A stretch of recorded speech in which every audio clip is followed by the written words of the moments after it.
Señoras, señores, buenas noches, bienvenidos al Tablero Dominical, este espacio en el que abrimos la jugada para hablar con un poco más de detenimiento. El tablero de mitad de semana tiene un mayor sentido de urgencia, su escasa una hora se vuelve realmente muy estrecha, muy sofocante frente al dictat de la realidad, que igual que ese calor que nunca afloja, también el ritmo de la realidad en Paraguay, en lo que hace a los tópicos más usuales en el tablero, que son de la política, de la economía y de las dinámicas sociales que son afectadas por estas, no nos dan tregua. Así que abrimos este espacio dominical para poder hablar con un poco más de detenimiento y ocuparnos también de temas cuyo abordaje no nos es permitido en la urgencia del día a día en la radio, porque ustedes saben que una característica que identifica a Mega TV son sus muchas horas semanales de transmisión simultánea con Radio 1 de Marzo AM780. En nuestra rutina semanal, desde la medianoche hasta las 18 horas, son 18 horas continuas de radio y televisión simultánea que tenemos de lunes a viernes, y todo eso está regido por el pulso nervioso de la radio como primera fuente de registro, como borrador de la realidad. Entonces raramente tiene que ser Viernes Santo, 25 de diciembre, 1 de enero, por ahí, el tiempo en el cual tenemos la oportunidad de hablar con detenimiento en la radio. Después todo es puro nervio. Así que abrimos este espacio dominical para tratar de abordar temas que son interesantes y que le dan contexto a cuestiones que en los microclimas se resuelven y a veces no tenemos tiempo de conectar con otros datos mayores. Dentro de ese impulso tenemos hoy el privilegio de recibir a dos jóvenes académicos con los cuales vamos a hablar de la política en general, particularmente de la política paraguaya. Ellos son José Duarte Penayo, es sociólogo, es filósofo y carga con un apellido pesado que lo lleva con mucha elegancia y con mucho relax. Él es el hijo del doctor Nicanor Duarte Frutos, expresidente de la República del Paraguay. Nicanor, que además de las calificaciones que debe merecer a los ojos de cada ciudadano a su paso por la presidencia, ha sido un docente de muy feliz memoria para quienes fueron sus alumnos. También nos acompaña Sara Serna, ella es PhD en Ciencias Políticas, es presidenta de la Asociación de Ciencias Políticas del Paraguay. Dos jóvenes talentos a través de cuyas respectivas lentes vamos a ajustar nuestra mirada de los fenómenos políticos locales principalmente. Sara, buenas noches, bienvenida. Buenas noches, Quique, un gusto estar en tu programa. José, buenas noches, bienvenido. Muy buenas noches, Quique, un gusto estar en tu programa, también a Sara.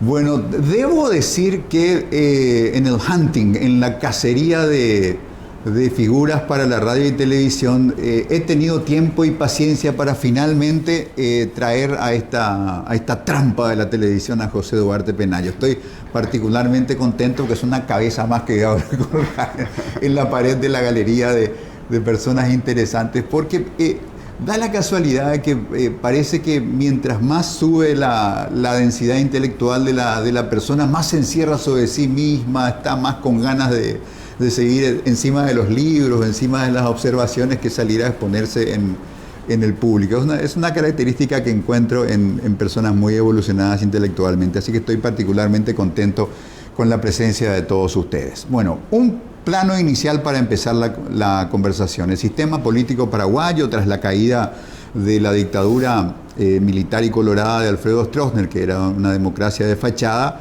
vienen los tiempos de la transición democrática en Paraguay, se emprolija el sistema electoral, se da una apertura plena a la participación de todas las expresiones políticas y comienzan los tiempos de los presidentes de la postdictadura, donde la regla básica es que se integra el Parlamento a través de la ecuación del sistema DON, de representación proporcional. En las cuestiones ejecutivas la regla es the winner take it all.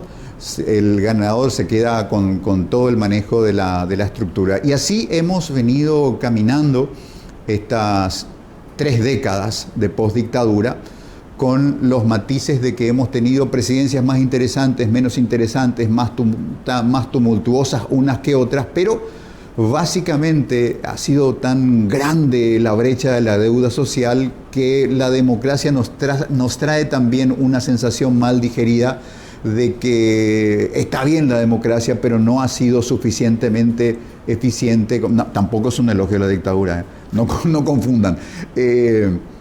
No ha sido lo suficientemente eficiente siquiera para escuchar las demandas sociales y mucho menos para satisfacerlas. Es más, ese sentido adquisitivo de la política criolla se monta sobre los sistemas y reglas democráticas para ocupar el Estado y los espacios del Estado, haciendo del dinero público cuestión de provecho propio. Una pintura rápida, desprolija e imperfecta para empezar, y que nos tienen que interpelar José Duarte, Sara Serna, a propósito de para qué sirve la política, así como la tenemos el día de hoy: alto costo, alto fastidio y escasa capacidad de articulación de soluciones.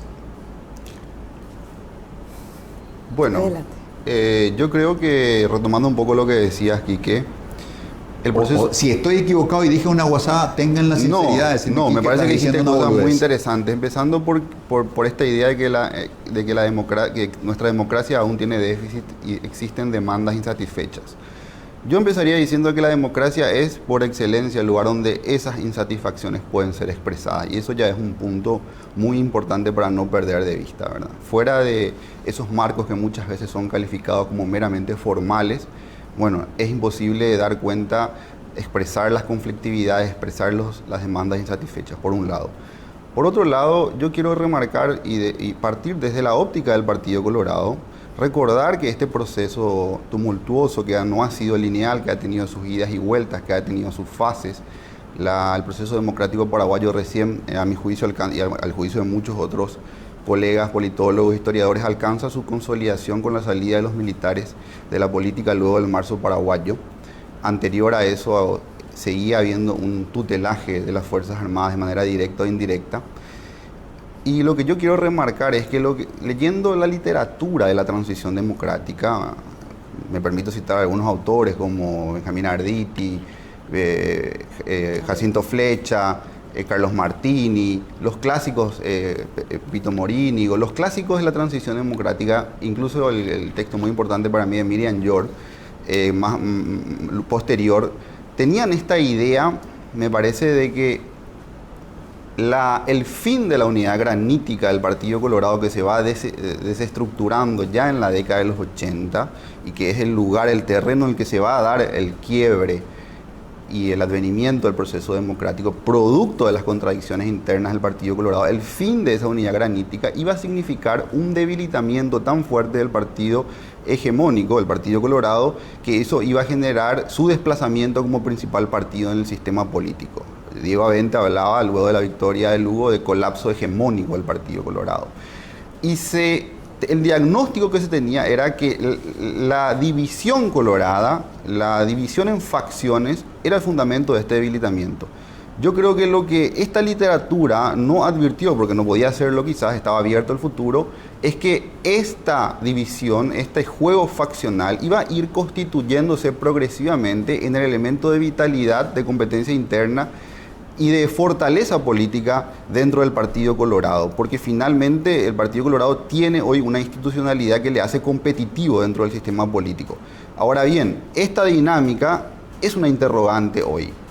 Con la consolidación del movimiento Honor Colorado, la enorme fortaleza que tiene hoy en la Cámara de Diputados, en la Cámara de Senadores, y el vaciamiento político de la oposición en general, no solo de la oposición interna al Partido Colorado, me parece que se abre una interrogante hacia si el Partido Colorado irá evolucionando hacia un afianzamiento y un mantenimiento de esta lógica de disputas internas, o se va a ir cerrando hacia un partido más estructurado en función del liderazgo del presidente del Partido Colorado y el movimiento Honor Colorado. Es una interrogante que se abre para mí, y me parece que es un punto central para entender el proceso de consolidación de la democracia en Paraguay.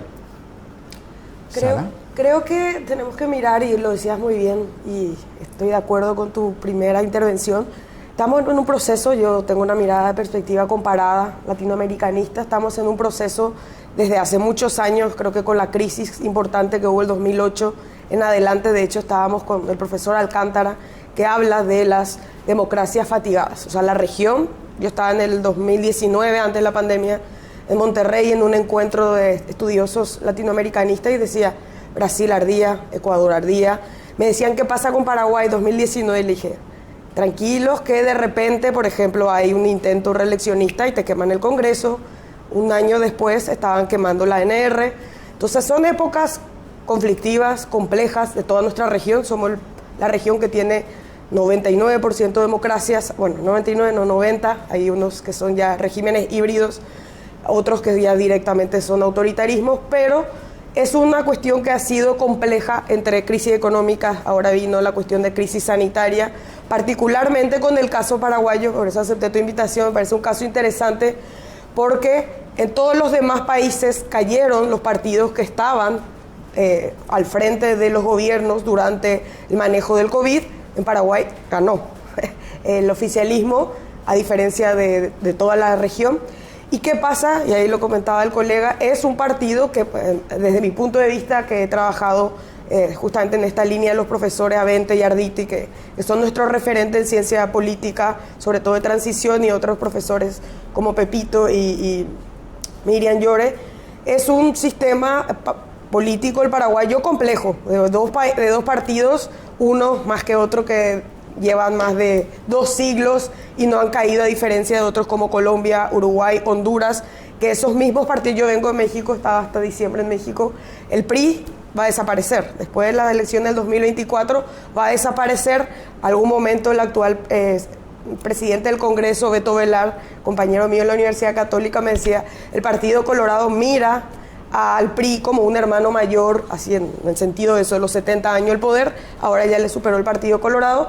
Para mí, en términos concretos, ¿qué tiene el Partido Colorado? Es que es una maquinaria electoral fuertísima, ha sabido manejar sus propios conflictos internos, y también tiene otras cuestiones importantes que hay que decir, de manejo patrimonial del Estado, manejo clientelar. De alguna manera, durante 5 años me llamaban a mí en la elección del 2022 en la municipal y me decían, ¿cómo puede ser que salga, eso es un observatorio de reformas políticas América Latina, cómo se pueden vender votos por 100.000 guaraníes?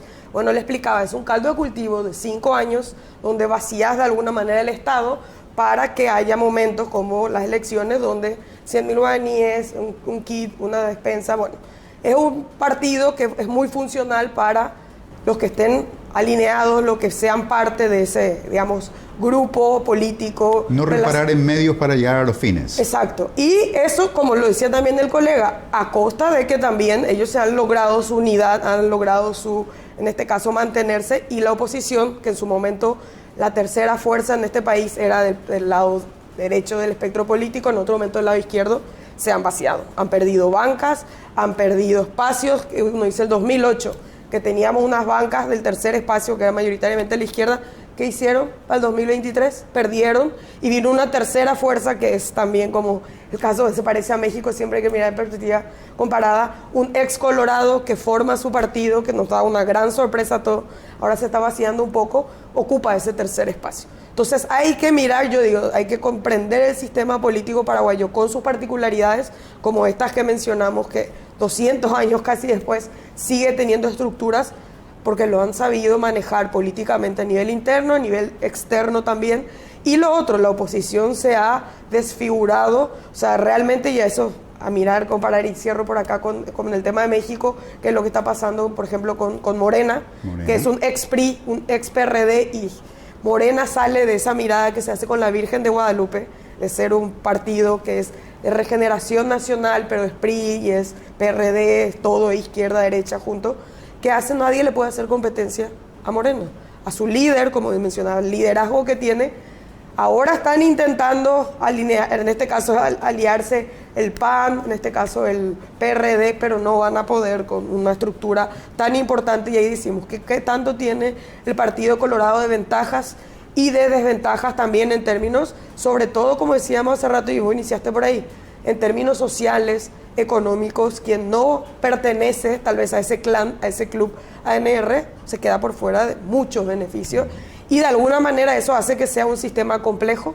Hay que mirar siempre al Partido Colorado antes, después de la dictadura, comprender por qué ganó, cómo ganó, que se coloradizó del 2022 y ni que decir 2023. Nuevamente el país, dirían los, en términos de Sartori, pasamos a ser un partido que sigue siendo competitivo, pero con predominancia, predominantemente hacia un espectro. Ya el bipartidismo se va perdiendo, difuminando, y eso lo enriquece también en términos políticos de qué pasa dentro de la ANR y qué pasa por fuera, que no pueden con esa maquinaria electoral. José Fernando, ¿alguna devolución que quieres hacer? No, muy interesante el planteo de Sara, su mirada comparativa obviamente es muy valorable, hay una referencia histórica con el PRI, un punto que hay que seguir estudiando, me parece, y hay pocos trabajos académicos sobre comparativos entre el Partido Colorado y el PRI, ¿verdad? A mí siempre me llama mucho la atención de que el Partido Colorado no sea un objeto académico en sí mismo, ¿verdad? Siempre los grandes estudios en el Paraguay se hacen o bien sobre la izquierda, los movimientos sociales o el proceso político en general. Para mí eso es una interpelación, por un lado, ¿verdad? También me gustaría decir algo sobre lo que plantea Sara. Yo creo que el inicio del proceso democrático también tuvo este rasgo muy bien descrito por Gustavo Cetrini, que tiene un trabajo sobre el clientelismo. Hay un paso del clientelismo monopolista a un clientelismo plural, es decir, la lógica clientelar de la que bien describe Sara no es patrimonio exclusivo del Partido Colorado, es la lógica en la que se han movido los partidos de la oposición, que recordemos, desde el inicio del proceso democrático han ganado elecciones a nivel local, han ganado elecciones a nivel departamental y han ganado una elección a nivel nacional en el 2008. El Partido Colorado no es la astucia de la razón política, como diría Hegel, es un partido que puede ser derrotado si hay una articulación política y una candidatura que entusiasme y moviliza a la sociedad. Ante la impotencia política y las sucesivas derrotas de la oposición del Paraguay, no se pueden esgrimir únicamente variables omniexplicativas como el clientelismo, la compra de votos, que son realidades que existen en el Paraguay, que existen en América Latina, y ante las cuales el Partido Colorado, si quiere proyectarse en el siglo XXI, debería tener un abordaje más serio, un abordaje más comprometido. En eso creo que todos los que creemos en la democracia y en la república estamos de acuerdo, pero me parece que muchas veces se olvida que la oposición en Paraguay ha tenido triunfos, y triunfos resonantes, por lo que yo relativizaría el carácter de invencibilidad del Partido Colorado. Tengo algo aquí en la pantalla, Marcelo, que quiero compartir con mis invitados, que es un artículo del diario Última Hora del año febrero de 2022 y que alude a un estudio publicado por The Economist que caracteriza a Paraguay como un régimen híbrido. Es cierto, hay algunos observadores, que recuerdo que Diego Avente me decía, en pandemia, tenemos que prepararnos para una recesión democrática. Yo no sé si esto es una cuestión de causa-consecuencia. Diego anticipó y este estudio lo confirmó, una democracia híbrida. ¿Qué es una democracia híbrida? Ahí justamente en esa línea hay un estudio que, bueno, este es de Economist, hay otro que cada año, así como salió el de crimen organizado hace poco, bueno, el BIDEM es de la Universidad de Gotemburgo, yo con otros colaboradores, Diego Avente, entre otros, hacemos justamente como informantes calificados con respecto a más de 100 indicadores en términos de avances o retrocesos democráticos. En el caso particular de Paraguay, bueno, uno de los indicadores tiene que ver con copamiento de los tres poderes del Estado. Entonces, tanto entre las mayorías abrumadoras que tiene el caso del Poder Ejecutivo, tanto a nivel nacional, a nivel departamental, a nivel municipal, y a nivel del legislativo, en estas últimas elecciones, tiene mayoría absoluta, propia, lo cual en términos democráticos puede ser, yo lo digo particularmente si hago mis análisis, soy una estudiosa importante con indicadores y datos del Partido Colorado. Es peligroso con la élite que tenemos, porque también tenemos ciertos retrocesos en términos democráticos. En ese sentido, la oposición se difumina en algo que no sabemos quién es el interlocutor que puede hacerle en este caso, un control o un contrapeso es la palabra al Partido Colorado, y de manera reciente el tema judicial. O sea, los tres poderes del Estado con manos, tentáculos, como queramos llamarle, de la ANR, de un sector de la ANR que tiene también, y ahí particularmente nos preocupa la gente que hacemos. Yo llevo más o menos 15 años ciencia política y estudios sobre Paraguay, el tema de la élite política que tenemos actualmente. En las últimas elecciones tenemos El nivel del debate de nuestro Congreso es para llorar.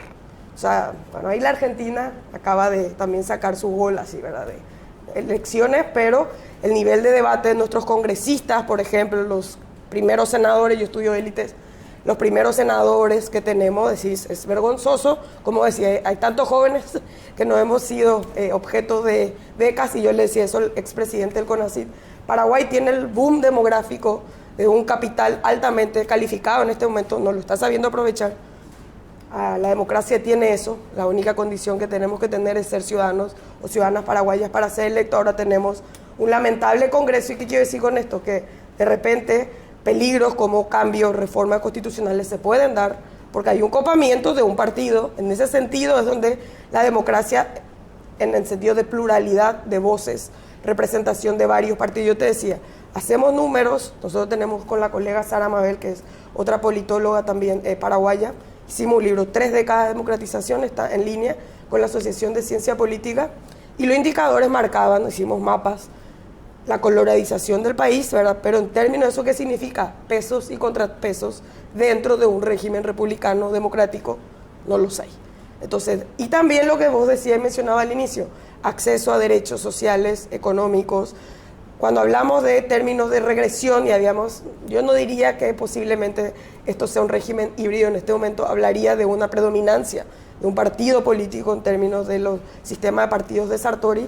Hay competencia, lo que mencionó el colega, hay espacios donde los partidos de oposición han ganado elecciones, tal vez las últimas no, pero a nivel de todos los 35 años de la democracia sí. No han sabido qué hacer con sus victorias, han repetido prácticas, y por eso un ciudadano que muchos de los que votaron solamente a Cruzada Nacional dicen, la NR, el PLRA, no hay diferencias, me voy por alguien que me ofrece incendiar el Congreso, pero utiliza el sistema democrático, que es el otro peligro. Muchas veces esta cuestión democrática es que lleguen personajes con un discurso antisistema, con prácticas, o sea, a mí particularmente yo estudio temas de minorías, no minorías, pero mujeres, etcétera, en un país con tradición autoritaria, que alguien te muestra un cinto para corregir la política, simbólicamente es muy fuerte. Entonces, en ese sentido, ahora el otro es la POP. La POP acaba de sacar y dice, bueno, los paraguayos, 50, o sea, en este caso 6 de cada 10 paraguayos dicen, preferiría un régimen no democrático si me va a garantizar mejor economía, mejores.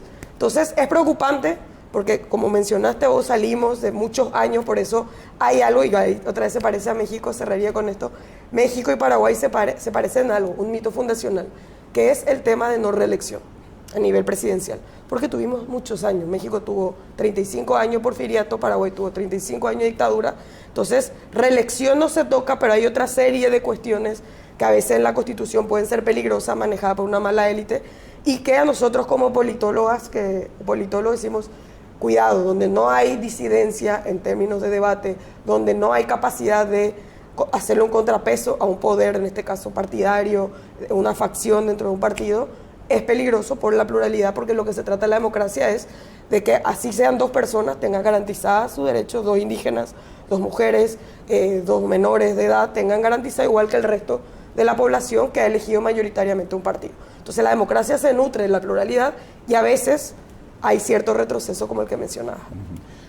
José, hablábamos en la previa del programa del proceso de Horacio Cartes, del cartismo, de que hubo cartismo después de Cartes, lo que no es habitual. No hubo nicanorismo después de Nicanor, por solo mencionar un ismo, y que la extensión de esta voluntad de modular la política desde un movimiento interno del Partido Colorado logra la manera de volver al poder en esta segunda etapa, con esto que es un problema-solución. Sin duda el garante de Peña es Cartes, y el mayor problema de Peña es Cartes también, porque se discute mucho la independencia de criterios y el poder real, quién manda en Paraguay.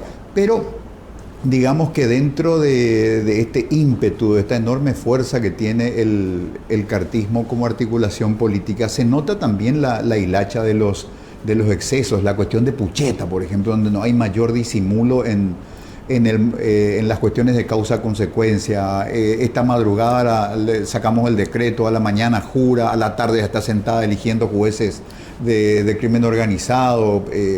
Es como es como un utilitarismo muy brutal de los recursos de la República para una agenda muy personal. Bueno, yo creo que, mira Enrique, retomo también cosas que dice, que manifiesta Sara.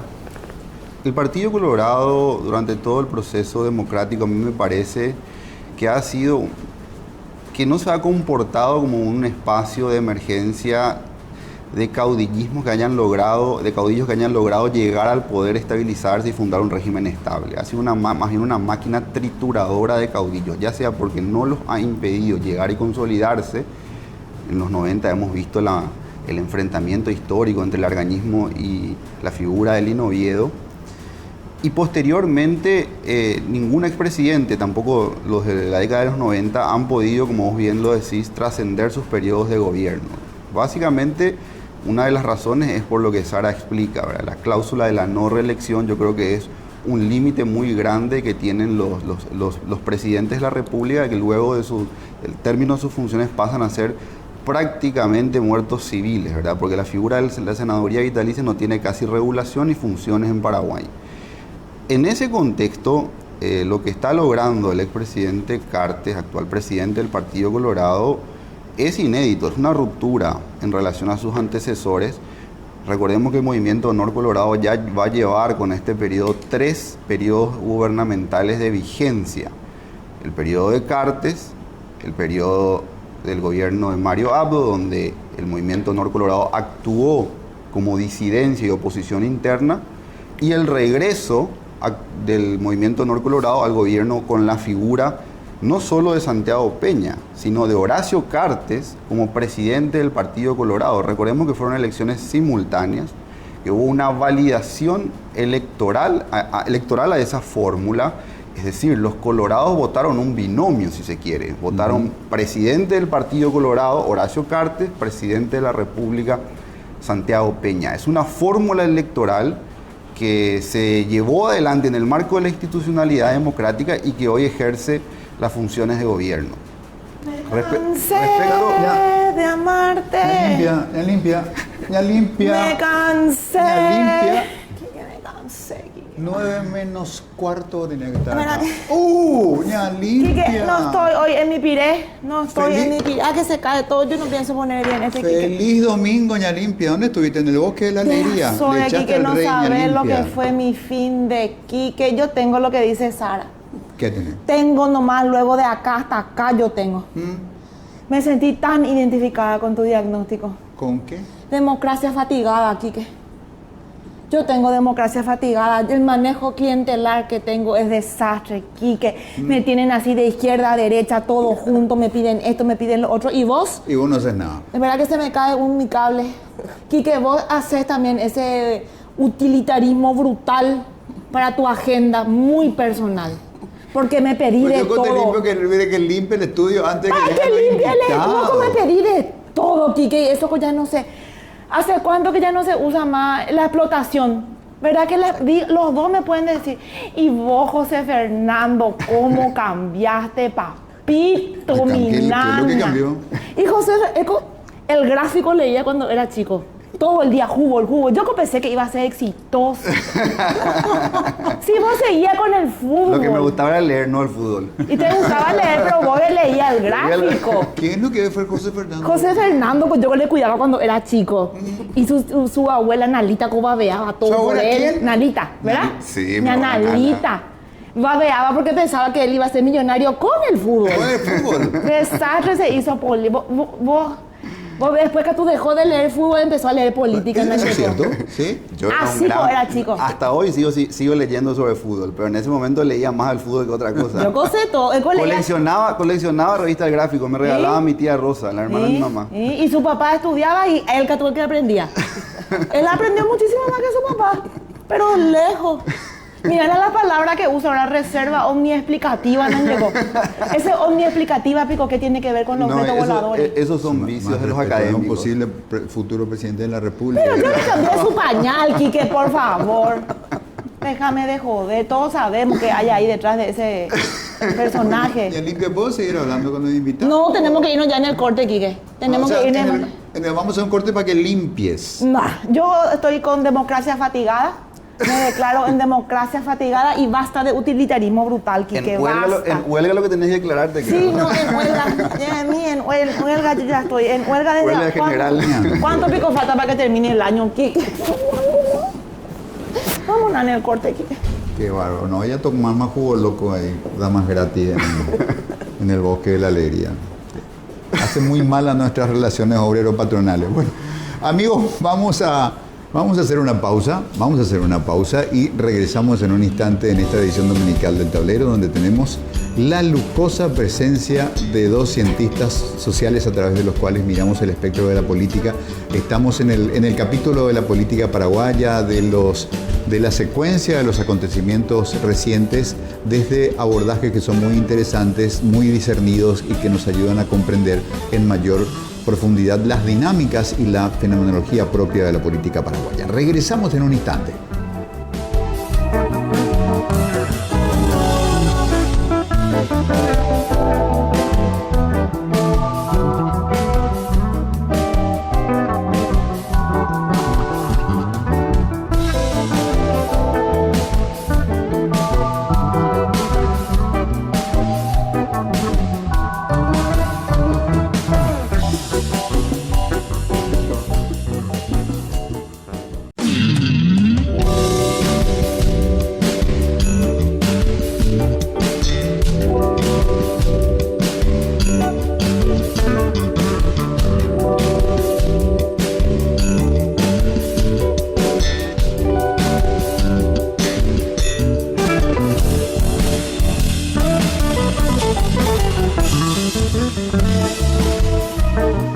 Regresamos, amigas y amigos, a esta entrega de El Tablero Dominical en Mega TV. Vamos a mirar pantalla para encontrar este mensaje del Papa Francisco vinculado con la cumbre climática de Dubái, la COP28, donde estuvo también el presidente Peña. Dice el Papa: escojamos la vida, elijamos el futuro, escuchemos el gemido de la tierra, oigamos el clamor de los pobres, demos oídos a las esperanzas de los jóvenes y a los sueños de los niños. Tenemos una gran responsabilidad: velar porque no se les niegue el futuro. Hashtag COP28. Bueno, tenemos que recordar en esa materia, amigos, que la última encíclica papal, el Laudatio Deum, se refiere principalmente a la relación del hombre con la naturaleza. Y es, curiosamente, volviendo a nuestros muy destacados invitados de esta noche, José Duarte y Sara Serna, dos agudos observadores de la política, el clero paraguayo no le dio mucha pelota a la última encíclica papal. Las internas eclesiales son fuertes también y sin dudas podríamos encontrarles también un encuadre en cuanto a las relaciones de la política con otros sectores, así como se diluyó el tutelaje de lo militar sobre lo político a partir del marzo paraguayo. Con Cartes hay una repotenciación de la Iglesia Católica, por ejemplo, y últimamente con Peña hay un emerger de otras confesiones religiosas con mucha llegada sobre el poder político. Creo que importante la apuesta. Yo quiero hacer un pequeño ahí, antes decías en la pausa y bueno, en tu primera intervención, también me parece una cuestión importante, antes que me olvide, de salvedad sobre nuestro sistema político paraguayo y luego pasarlo de las iglesias, que tuvimos dos etapas importantes, y algunas las mencionamos en el corte, que fue toda esa década de ya que el golpe. Yo era niña, acá también el colega era niño, y decías, cada cierto tiempo el que venía, la puja interna, llevando a tu pregunta el tema de la presencia militar de los primeros 10, 15 años de nuestra democracia, y luego pasamos, que no es menor, otra vez estudiando a Paraguay dentro de su particularidad, el tema de ya que el juicio político. Si uno mira a los 7, 8 presidentes que hemos tenido en toda la transición, todos han tenido un intento, una amenaza o un proceso que se ha llegado, algunos casos renuncia, otros casos de efectividad del juicio político.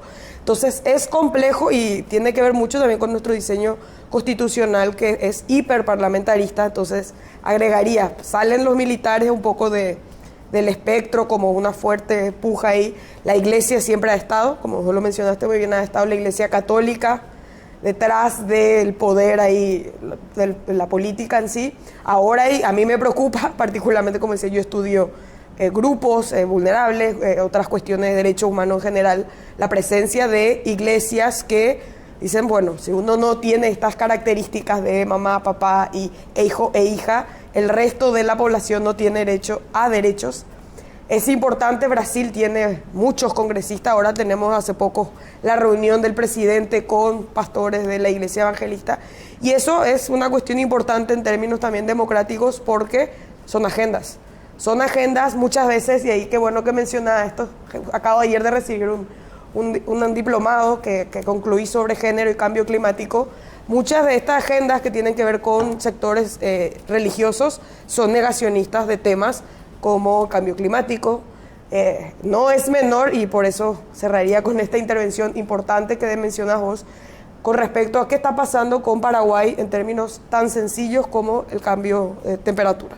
O sea, es un país, en este caso particularmente Asunción, que sobrevivimos a esto, decimos, insostenible. Siempre hubo calor, pero no a nivel de 48 grados. Creo que tenemos una visión de un pragmatismo un tanto bizarro, ¿verdad? Tenemos un negacionismo climático instalado en el gobierno, en los gobiernos, pero sin embargo, si hay créditos para la mitigación del cambio climático, ahí estamos en la fila esperando el cheque. Me decía un colega, hace una semana estábamos en CONACYT, Panamá, me decía, estudia, Sara, me decía el colega, este es biólogo, me decía, estudia, Sara, cómo los presidentes a la hora de firmar convenios, a la hora de están ahí, firman y reciben.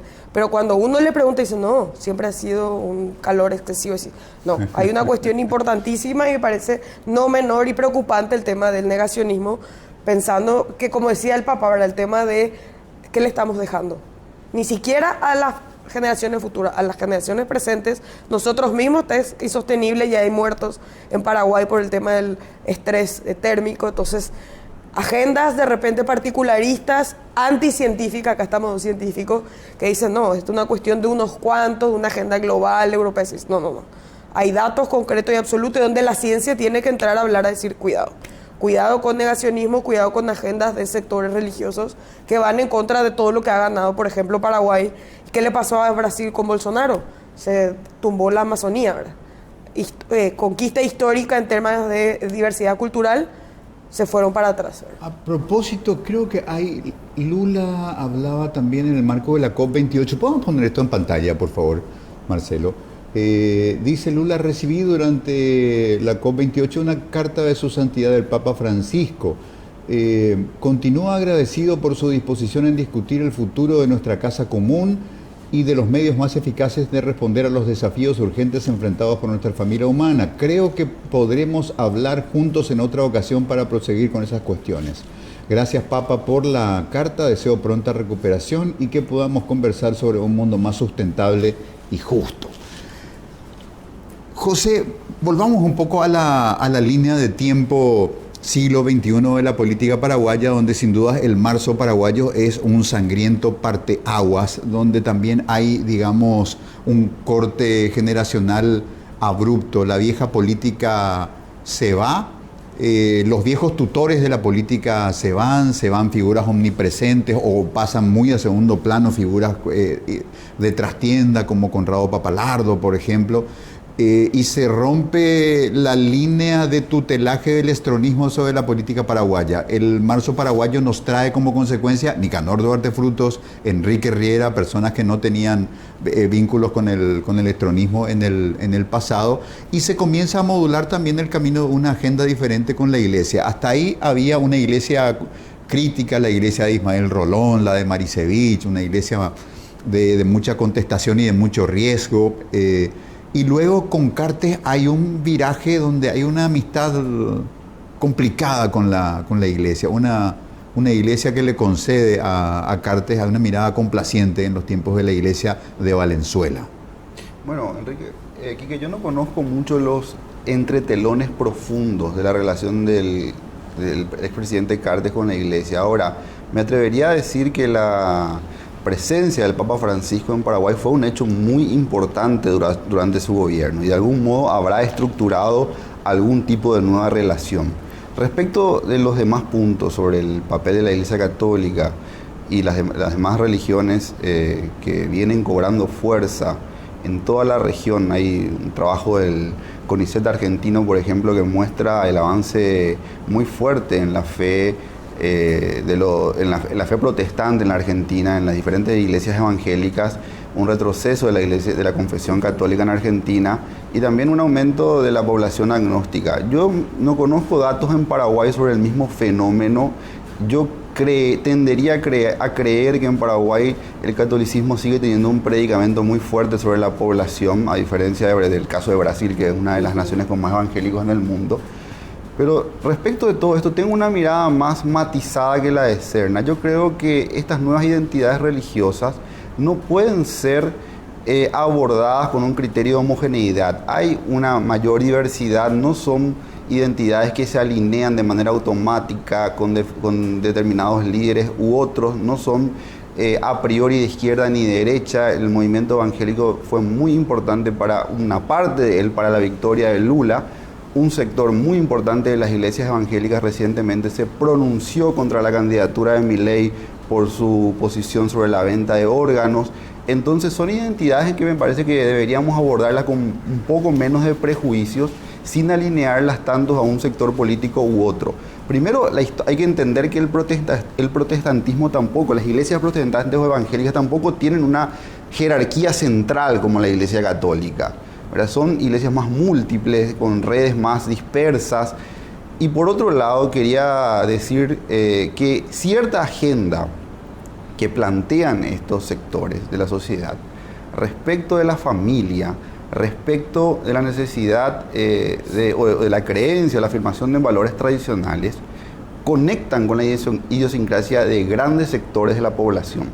Tenemos que observar con suma atención las razones del triunfo de Milei, el agotamiento de cierta narrativa progresista que se fue desligando.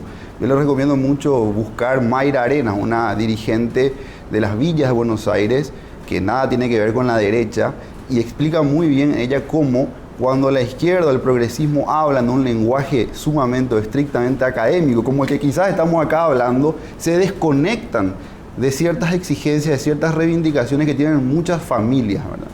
El discurso, la pregunta para mí es el discurso de la familia, la aspiración a la familia, formar una familia, ¿debería ser restrictiva, debería ser por excelencia negadora de la pluralidad o podría insertarse en un marco mucho más ligado a los principios democráticos? Yo creo que es una discusión que debe seguir dándose y muchas veces me parece que ha habido también una estigmatización y una negación muy fuerte de estos valores que son parte de grandes sectores de la población, y la democracia se juega en base justamente a una construcción política que interpele y que conecte con demandas que son de las personas, ¿verdad? Claro, sería interesante poder encarar esa conversación desde un espacio de sana neutralidad política y de honestidad intelectual, pero cuando el punto de partida es el usufructo político electoral de la idea de familia y buscar conectar con el discurso de las iglesias, creo que es un arranque como envenenado. Si tomamos esos actores, la conversación va a ser una conversación de irreconciliables, Sara. Totalmente, y ahí están diciendo ustedes algo central, la familia.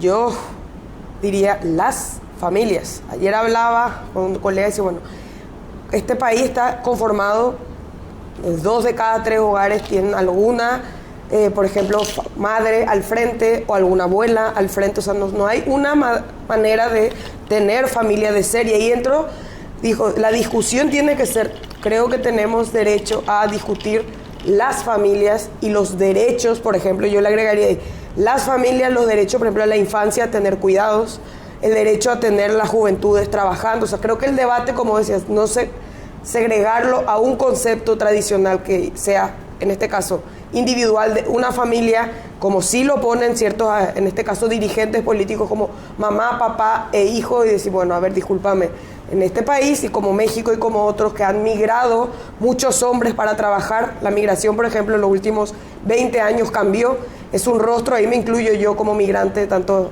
en Paraguay y luego en México, y me he ido a España a estudiar.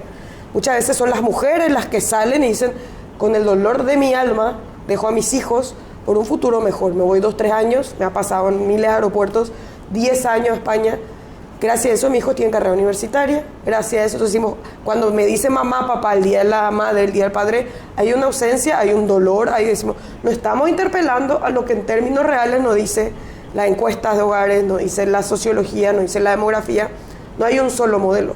Yo más que discutir, que creo que todos tenemos derecho a nuestra familia, puede ser amigos que convivimos juntos estudiando en la universidad, familia también puede ser yo y mi gato, fantástico, pero que tengamos asegurado, y creo que la discusión aquí central en nuestras democracias debe ser acceso a derechos. Desde esas infancias que decimos, país pro vida, claro, país pro vida, pero a cada 2 horas, las cifras del 25N, hay abuso sexual en este país. Esa misma gente que dice que quiero que no se interrumpa el embarazo por las otras causales que hay en otros lugares, tenemos a menores de 10 años. Yo hice un diplomado, lastimosamente un diplomado, digo en términos para conocer los datos, sobre embarazo infantil y adolescente, y tenemos en este país, sobre todo pensando en esa franja de 10 a 14, donde la legislación dice ahí no hay consentimiento. 15 en adelante puede haber otros estupros, puede haber otras cosas. Es un país que dice por un lado tengan hijos, todo, pero no hay políticas educativas para evitar los embarazos indeseados, para educación sexual integral. Entonces decimos, ¿qué familia? ¿Familia para quién? Porque tenemos esa misma familia y dice, sí, yo tengo todos los hijos que quiera, pero traigo una criadita del interior, que es una menor de edad, que es posiblemente abusada. Entonces digamos, hablemos de derechos, hablemos del derecho de la infancia, hablemos del derecho de las mujeres, hablemos del derecho a una vida digna. Tenemos un país, como decía, el boom demográfico. Me ha pasado tristemente, como mucha gente que regresa dice, somos jóvenes altamente calificados y no tenemos cómo insertarnos laboralmente. Bueno, hablemos de eso, hablemos de las juventudes que están perdidas en la calle en situación de Chepi por no tener posibilidades de un trabajo, de acceso a derechos, a educación, a salud. Qué interesante eso, José y Sara. Estaba leyendo este fin de semana un boom de subcultura en Chile, pero que se va internacionalizando con este tiempo de las redes y el TikTok y compañía, que es el neoperreo. Y hay los embajadores del neoperreo son muy discernidos y son chicos de, como dicen los santiaguinos, de Plaza Italia para abajo, de la parte no linda, no turística de Santiago, que dicen, el chileno es muy inteligente, solo que con la estructuración que hay de la sociedad, cuando hay una élite que generó un sistema que es para alimentarse sobre sí mismo sin incluir a nadie más, nosotros tenemos que aplicar nuestra inteligencia sobre otras cosas. Así que llegamos a estas expresiones culturales alternativas y después a todo lo malo que hay en el mundo, la drogadicción, la prostitución, etcétera, etcétera. Aplicamos nuestra inteligencia en los espacios intersticiales que la sociedad blanca, de la sociedad de Plaza Italia para arriba nos deja, así que es un diálogo muy interesante. José Fernando, volvamos a la institucionalidad política en el Paraguay de hoy, de este tiempo, de este periodo presidencial 2023-2028, donde hay una asimetría de presencia de núcleos políticos con una fuerte presencia del Partido Colorado, dentro del cual hay una fuerte presencia del cartismo otra vez como signo dominante. Y esa asimetría es tan grande que, también acompañado por una pauperidad de la calidad argumental, empobrece mucho el concepto propio del debate parlamentario. Y por otro lado se da como un avance muy fuerte. Cada mes prácticamente el Movimiento Honor Colorado está anunciando la cooptación de nuevos actores, algunos de ellos de otros sectores colorados y a otros abiertamente de otros signos políticos, ¿verdad?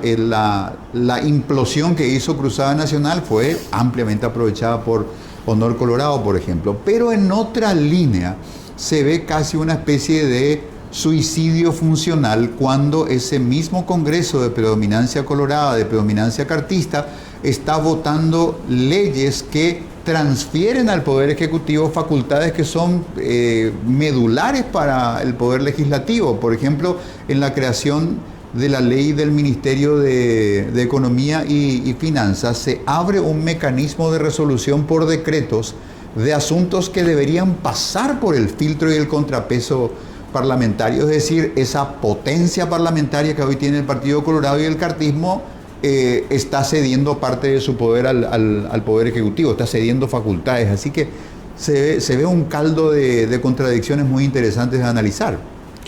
Bueno, yo creo que no podemos obviar aquí los efectos en el sistema político, en la dinámica política, y Sara va a poder explicar también esto de manera más detallada, que ha tenido el desbloqueo, la reforma electoral del desbloqueo. A mí me parece que una de las claves del vaciamiento que tiene la oposición hoy en día pasan en gran medida por esta medida, valga la redundancia. No podemos tampoco olvidar, me parece, que el desbloqueo ha sido una propuesta política militada con gran fuerza, no precisamente por el Partido Colorado, sino por los partidos de oposición, desde el marzo paraguayo en adelante. Es más, el Partido Colorado ha sido, en los inicios de esta agenda política, el mayor adversario al desbloqueo. Su aprobación fue de manera unánime. Yo creo que el sistema político, de algún modo, los diferentes partidos políticos de ese entonces no advirtieron. Hubo advertencias, sí, de politólogos, hubo advertencias de la Sociedad de Ciencia Política, creo, pero se embarcó la clase política de manera radical en esta línea, ¿verdad? ¿Por qué yo creo que el desbloqueo está generando ciertos impactos en esta dinámica? Porque finalmente hoy es la lógica movimentista del Partido Colorado la que está en cuestión. Cada legislador, yo creo que se debe sentir o se siente propietario de un determinado caudal electoral que está cuantificado, que está certificado por sus votos preferenciales, con los cuales suele formar parte del intercambio de diatribas entre parlamentarios. Claro. Mis 100.000 votos, claro, contra tus 28.000. Claro, eso es hoy una realidad, producto del desbloqueo, producto de la individualización de la política, producto de la dinámica que instauró el voto preferencial. Me parece que diluye mucho la cuestión movimentista. Los integrantes de las bancadas no le deben tanto su presencia ahí a los movimientos internos que armaron las listas, sino a su caudal electoral que está plenamente cuantificado. Por otro lado, hay un corrimiento en el calendario electoral, producto de la pandemia, de las restricciones sanitarias de la pandemia, que hicieron que este gobierno tenga la particularidad de no tener elecciones partidarias a medio término. Las elecciones de la Junta de Gobierno generalmente siempre se hacían en el segundo o tercer año de gobierno y funcionaban como un termómetro político para ver cómo estaba la vida institucional del Partido Colorado. Generalmente en esas elecciones se veían los posibles sucesores o relevos del Partido Colorado. Recordemos que Mario Abdo Benítez se mide con Aliana, si bien pierde, muestra ya su fuerza como líder nacional en la mitad de gobierno de Horacio Cartes. Esa situación no va a existir en este gobierno porque las elecciones en la Junta de Gobierno coinciden con las elecciones presidenciales, por lo que no hay tampoco incentivos muy fuertes hoy para ir hacia una dinámica movimentista y formación de una oposición interna dentro del Partido Colorado. La gran pregunta, me parece, es si esto es una condición coyuntural, nada más porque estamos a los inicios del gobierno, no hay muchos incentivos para formación de una disidencia colorada, o es algo estructural, que se deriva del cambio de las reformas electorales producto del desbloqueo. Es decir, si el desbloqueo está instaurando una nueva dinámica de comportamiento en los actores políticos. Esa es una pregunta que hay que ir observando. De cualquier modo, mi preocupación, o más que preocupación, mi observación es que esto podría debilitar una de las fortalezas del Partido Colorado, que es con lo que yo iniciaba, su democracia interna, su competencia interna, y sobre todo la formación siempre de una disidencia que se presenta como el relevo. Porque o si no, ¿qué es lo que va a pasar? El Partido Colorado va a depender exclusivamente en el 28 de que la gestión de este gobierno sea plebiscitada positivamente. Es decir, que sea considerada como merecedora de su continuidad. Si no hay un relevo y un intercambio y el Partido Colorado no tiene varias cartas para el 28, dependemos exclusivamente de altísimos niveles de aprobación de este gobierno. Ahora, Sara, qué interesante es este tema de esperaña limpia. Espera, toma aire, toma agua, toma algo. Yo no voy a agarrar de tu pico, Kike. Bueno, está bien, sonó feo eso. Está bien. Sentate un ratito, doña Sara. Atajala poco tu vaso, mira, sí. Porque yo tengo democracia fatigada hace rato ya. Bueno, Sara, esta cuestión de que coincidieron las internas del Partido Colorado para la elección de los cambios mayores con el relevo también en las seccionales. Cuando en agosto detona la cuestión de Velázquez, significativamente corrupto, lo tumba, lo saca del escenario electoral, hubo un interreño en el cual él iba a renunciar a la vicepresidencia también, quedan sin candidatos y ahí hubo como una especie de efervescencia momentánea diciendo, bueno, la elección de diciembre la vamos a ganar en agosto, hasta que, entre otros, voces muy interesantes del Partido Colorado, como las de Galaverna, se escuchaban desde atrás diciendo, momento, hay que hacerle respiración boca a boca al movimiento del Toro, porque o si no, vamos a llegar flaquitos a diciembre. Entonces ahí le buscaron la vuelta para que se pueda, porque habían fenecido los plazos reglamentarios para el cambio de candidaturas. Entonces el cargo de Velázquez no se iba a poder suplir, iban a llegar sin candidato a presidente, ¿verdad? Encontraron el ángulo para la llegada a Vins, y era tan interesante porque si se agravaba la situación de Cartes, también ese mismo mecanismo iba a permitir sustituirlo eventualmente a Cartes.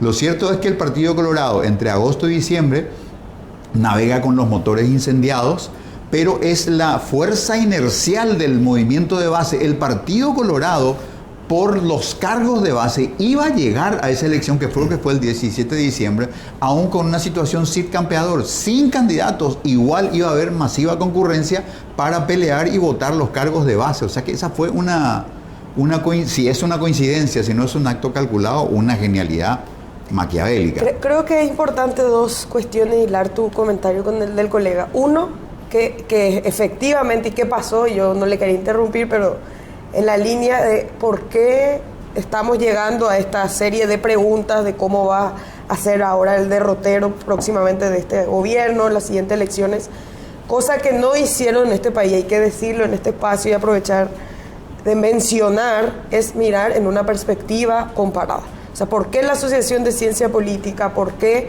muchos colegas en cualquier país le preguntan qué pasa al desbloqueo? Genera una competencia individualista despiadada. Ahora, viendo la última elección, por eso te decía, la calidad también lamentable de nuestra actual élite, por ejemplo en Senado, que decíamos con colegas, no hay, los principios de la democracia paraguaya tuvieron a figuras brillantes al frente de los ministerios, figuras brillantes al frente del Senado, de Cámara de Diputados, salvando también, hay excepciones. En la actualidad tenemos de cualquier partido cosas muy vergonzosas, una élite muy de baja calidad. Pasa por algo tan básico y como vos lo decías hace un momento, ¿qué hace el efecto de bloqueo de listas? Que, por ejemplo, Beto Velar decía, yo soy el primero que se opone, y tenía, entre politólogo y un gran político de muchos años, dice, pulveriza los partidos. Entonces, algo que tiene el Partido Colorado como una de sus ventajas ha sido tener esa disciplina, de alguna manera llegamos a elecciones, llegamos como un equipo, como si fuera un club que dice, hoy no importan las diferencias internas, que hace una cuestión como el desbloqueo de listas, hace que cada quien vaya por su voto, y lo que no es menor, tema importantísimo también, el dinero. El dinero que, quién sabe de dónde viene a poner figuras, sacar figuras, y que en términos también democráticos, en términos de integridad, puede ser bastante peligroso, porque no estamos más votando liderazgos, no estamos más votando trayectorias, estamos votando a quien puede juntar. ¿Cuánto cuesta una candidatura ahora que andamos controlando un poco las elecciones? Hay gente que dice, yo me quedaría un poco por aquí, peligroso para la disciplina interna del partido, que le ha dado grandes victorias el tema del desbloqueo de listas, y sobre todo para los otros partidos que no tienen. Uno de los indicadores que nos sacó 30 años de democracia en Paraguay es, ¿qué pasa? Lo decía vos, la seccional. La ANR tiene presencia en los 260 municipios del país. Territorial, que no es menor para movilizar durante todo el año, y el día de las elecciones, gente, eso no tiene el PLRA, no tienen los otros partidos, pero ese tipo de ventajas, digamos, presencia territorial con desbloqueo, con el tema del financiamiento político que, digamos, no pone los suficientes controles que debería tener una persona que llegue, y ahí te digo, un partido como Cruzada Nacional, estamos nosotros viendo, dicen, gaste 0 guaraníes. Ustedes que conocen tanto la política como yo, es imposible gastar 0 guaraníes en una candidatura, y ni que sea al Senado.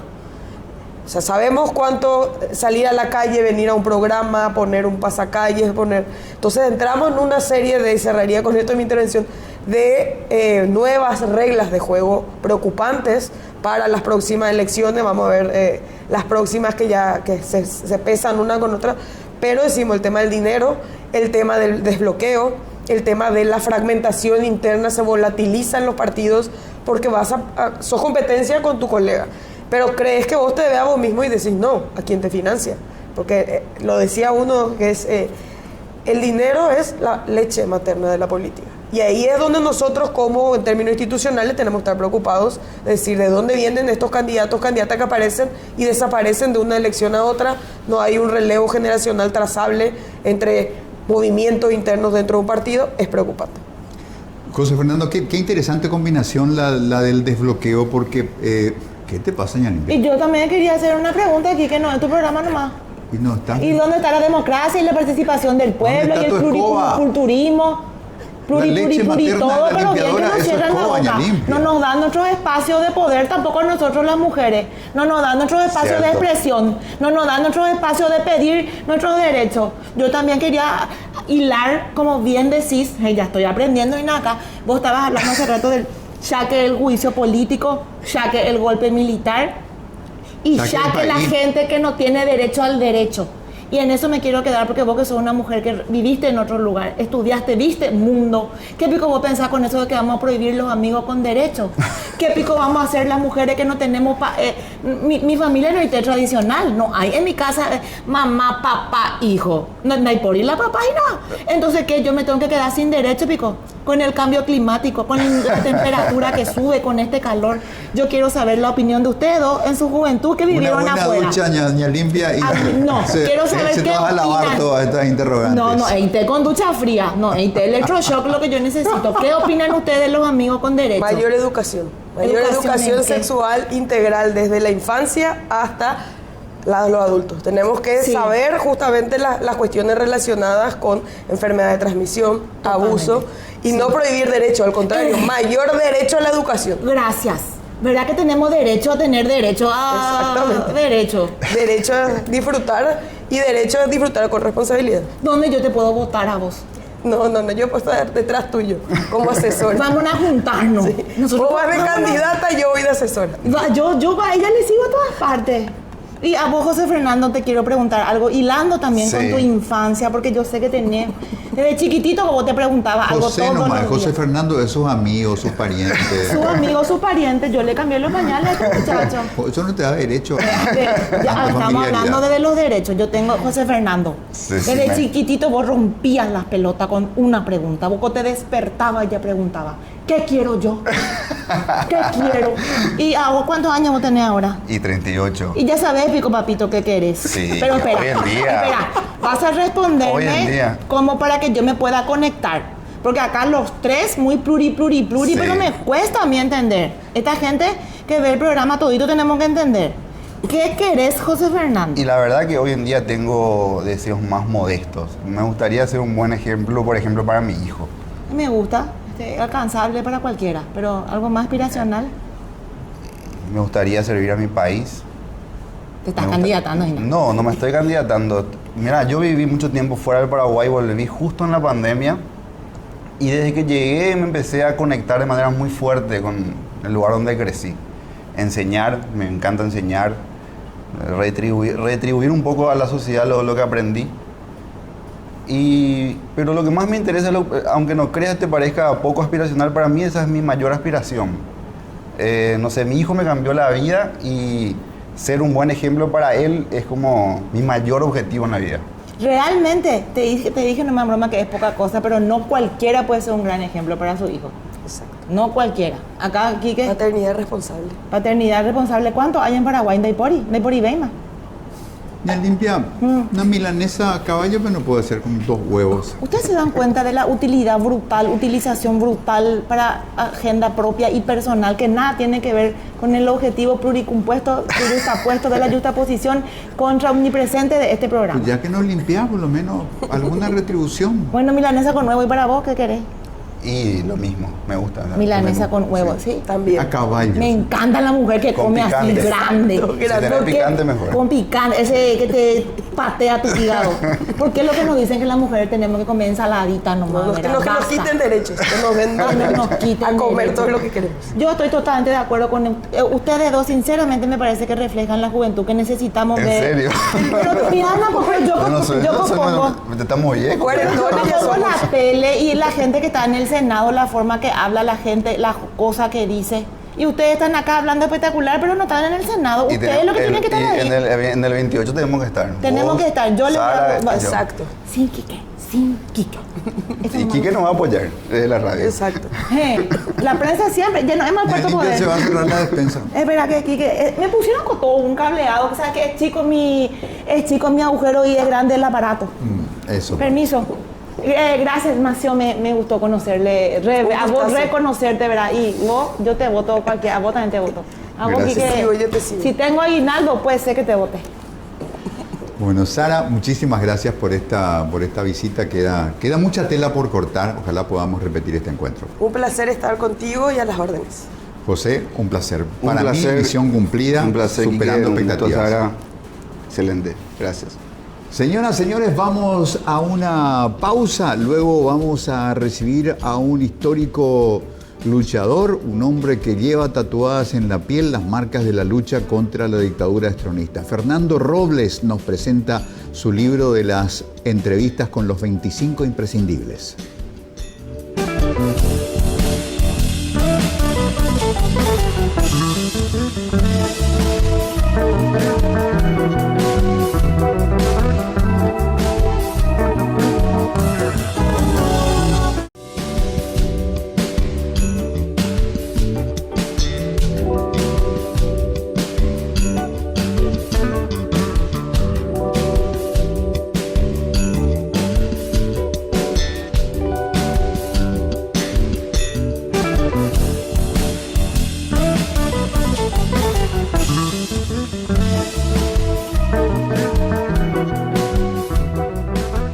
Amigos, gracias por la sintonía, gracias por la compañía. Continúa el tablero dominical agradeciendo que el arte de este libro lleve los colores habituales de nuestro programa. La emisión domingo es más azul Francia, pero la de días de semana es así este verde esmeralda.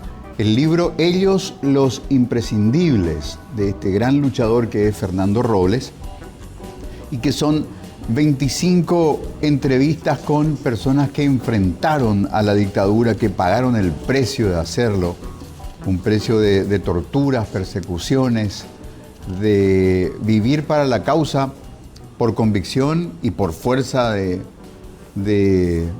las circunstancias, porque estar en la mira de los organismos de inteligencia en los tiempos del estronismo era como tener cáncer. Uno, con todo respeto, cuando padece de esa enfermedad, toda su vida, como normalmente la conocía, desaparece y uno comienza a vivir por y para eso.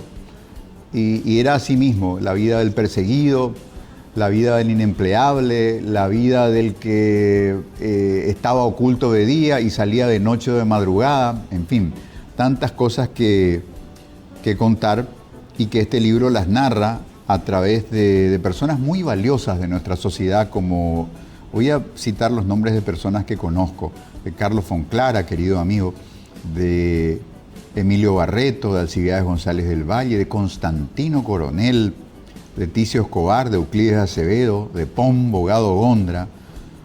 Pom participó de un taller de escritura de cuentos y la conclusión del taller fue la publicación de un libro. Y en el libro Pom cuenta sus experiencias como preso político y cómo en algunas madrugadas él era sometido a las más brutales e inhumanas prácticas de tortura. Horas de tortura, de pileteada, de golpes, de aplicación de electricidad en el cuerpo, de inmersión en aguas inmundas, ese tipo de cosas, ¿verdad? Y después arrastraban tu cuerpo semimuerto y te tiraban a la celda y que pase contigo lo que sea. y contaba Pon Bogado que de repente en algunas madrugadas él se despertaba después de la tortura y tenía encima de su cara el rostro de su torturador, que le decía desesperado, sabiendo que Pon era médico, ¿verdad? Doctor, doctor, me duele la cabeza, ¿por qué me duele la cabeza? Bueno, vivencias de los torturados. Antonio Pecci, Beno Glauser, Marcial Britos, Heriberto Alegre, el querido doctor Heriberto Alegre, de tan valiente actuación desde el Comité de Iglesias para Ayudas de Emergencia, que fue visitado el otro día por Santi Peña, y Santi no tenía idea de a qué lugar se fue y qué significación histórica tenía contra el coloradismo el Comité de Iglesias. Ignacio Chamorro, Necesario, El País Carabias, algunos de los 25. Fernando, buenas noches, bienvenido. Buenas noches, Quique. Muchas gracias. Un libro más, ¿ya van cuántos? No, 3 nomás. 3. No son tantos. Bueno, yo disfruté mucho de aquella de esa anterior que se llama la osadía de los genios, No, el cautiverio de los genios. El cautiverio de los genios, que también son historias de presos políticos en cautiverio. Mi historia. Claro, eso pasa por el eje de tu propia experiencia personal y de contacto con otros compañeros que habían caído detenidos. Fernando, son 25 entrevistas en este libro. Sí, son 25 entrevistas cargadas de emociones, de muchos recuerdos, agradables y desagradables. Algunos muy desagradables, pero te cuento que mis entrevistados son todos amigos y ex compañeros, ¿verdad? O bien conocidos. Ninguno me ha dicho, de ese tema no voy a hablar. Yo les hice las preguntas más crudas, las más pesadas, y nadie me ha dicho, no, por favor, no toquemos ese tema. Hablaron de todo, libremente. Me fui directamente a la página 309 y ahí está Ignacio Chamorro, porque antes de entrar al aire le estaba contando a Fernando que para mí es inolvidable el relato que está en El cautiverio de los genios, de la noche de terror que pasaron en la comisaría séptima de Asunción, Eusebio Ayala y Morquio. En esa comisaría, que tenía a muchos detenidos políticos, de esa comisaría habían escapado algunos presos políticos y fue una gran humillación para la dictadura, y es como que cambió la vida y la vigilancia de los policías que custodiaban la comisaría séptima. De ahí en adelante vivían con el temor de que el episodio de la fuga de los presos políticos se repitiese. Y aquí que una noche cualquiera, que no era una noche de tormenta ni nada, una noche normal, se corta la energía eléctrica. Y la reacción de los policías de la séptima fue, bueno, este corte de luz es precedente a una nueva fuga. Aquí no sale vivo nadie. Entonces proceden a meter sus automóviles y motocicletas dentro del predio de la comisaría para usar los faros para apuntar hacia el sitio en el que estaban tras las rejas los detenidos políticos. Y estaban ahí los policías de la séptima con sus ametralladoras, piripipí, armas automáticas, pistolas en la mano, esperando cualquier reacción para aplicarles ley de fuga. Cualquiera que intentase huir iba a caer bajo una lluvia de balas. Había un tenso silencio que de repente se rompe cuando se escucha el rasguido de una guitarra sonando una polca, y la primera imagen que ven de pie y que emerge y que es visible es la de Ignacio Chamorrí, que no tuvo mejor idea que salir a bailar.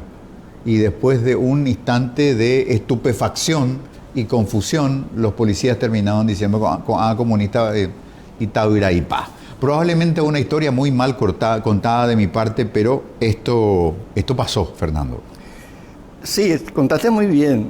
Solamente quiero agregar algo. A ver. Bueno, pasa que Ignacio Chamorro, cuando estábamos todos juntos y no sabíamos tampoco qué hacer, pero los presos antiguos sabían que no había que provocar. Claro. Nada de provocación. Provocación podría ser que se le dé la oportunidad de emplear sus armas. Pero Ignacio Chamorro, cuando teníamos la guitarra ahí para tocar, dice, Pembopuche 18.